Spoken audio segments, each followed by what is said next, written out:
Cette image a fait le tour du web. Ce pantin ventripotent, c'est le maire de Londres, Boris Johnson.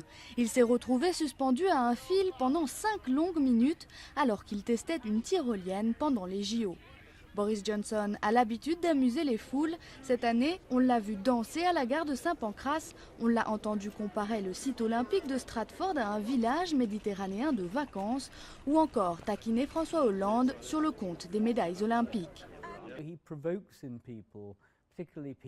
Il provoque chez les gens, surtout ceux du centre et les groupes qui ne sont pas d'habitude attirés par les conservateurs, un sentiment d'amusement et de ne pas être trop sérieux.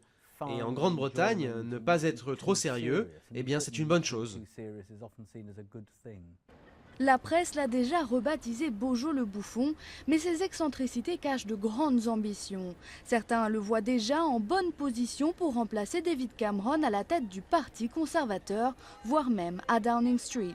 Le Premier ministre britannique, affaibli par la récession, subit aussi une crise dans sa coalition avec les libéraux démocrates.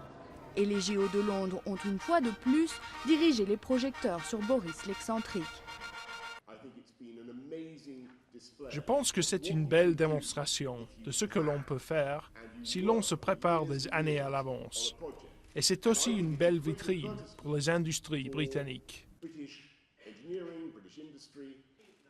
Mais Boris ne fait pas l'unanimité. Ainsi, sa gestion des transports pendant les Jeux Olympiques a été critiquée. Il avait multiplié les appels aux Londoniens pour éviter le centre-ville. C'est de la faute des Jeux Olympiques, mais surtout de notre maire, qui a passé ces 4 ou 5 derniers mois à faire fuir les gens de Londres, à leur dire de ne pas venir. Malgré tout, Boris a le vent en poupe, mais la course à la médaille d'or politique s'annonce longue et semée d'embûches d'ici aux élections prévues en 2015.